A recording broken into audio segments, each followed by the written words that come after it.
Salam sejahtera untuk kita semua. Baiklah, hari ini aku akan melanjutkan materi pembelajaran untuk bab 1, yang dimana materi hari ini adalah mengenai prinsip dan motif ekonomi.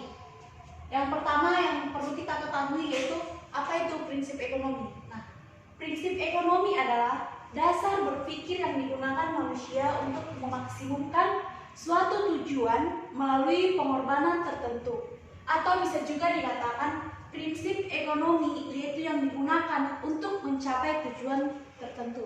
Paham ya? Kita masuk ke motif ekonomi. Motif ekonomi itu bisa dibagi menjadi 3 bagian. Yang pertama yaitu motif kegiatan produksi.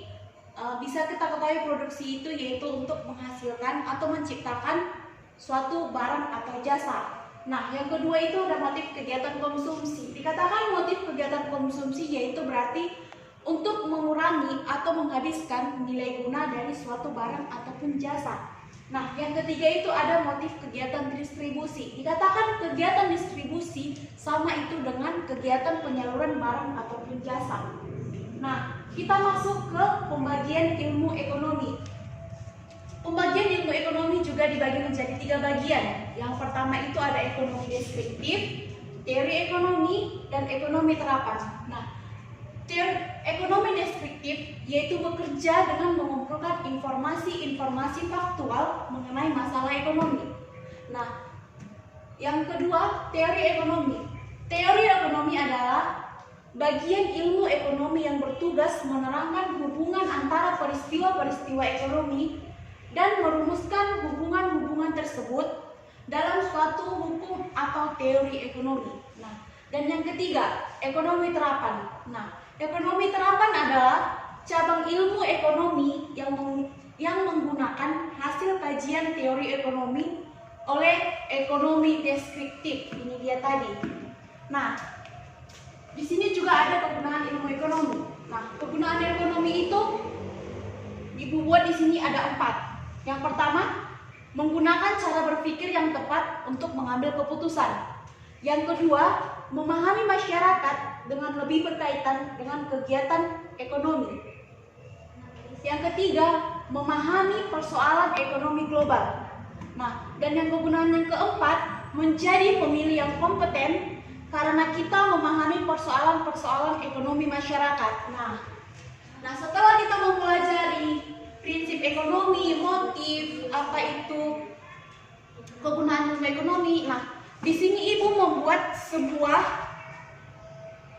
diagram yang dimana diagram ini menggambarkan pelaku-pelaku ekonomi dan perekonomian tersebut saling berhubungan. Nah, yang pertama, di sini ada rumah tangga keluarga, ada pemerintah, ada perusahaan, ada masyarakat luar negeri. Nah, yang pertama dalam diagram tersebut, rumah tangga keluarga membeli barang dan jasa dari perusahaan. Sebaliknya, perusahaan membeli faktor-faktor produksi dari rumah tangga keluarga. Perusahaan dan rumah tangga membayar pajak kepada pemerintah. Nah, selanjutnya pemerintah menggunakan pajak-pajak tersebut untuk membangun sarana dan prasarana demi kepentingan perusahaan dan rumah tangga keluarga. Nah, ketiga pelaku ekonomi di dalam negeri ini selanjutnya berinteraksi dengan masyarakat luar negeri. Nah, interaksi yang ketiga pelaku ini berinteraksi dengan masyarakat luar negeri melalui ekspor impor. Nah, inilah dia diagram yang menggambarkan peran pelaku ekonomi yang saling berhubungan. Nah, demikian materi untuk hari ini mengenai prinsip dan motif ekonomi. Jika ada yang kurang bisa dipertanyakan lewat chat group. Dan untuk minggu depan kita masuk materi bab 2. Dan jangan lupa buat catatan mengenai materi hari ini. Ibu rasa sekian untuk hari ini. Terima kasih.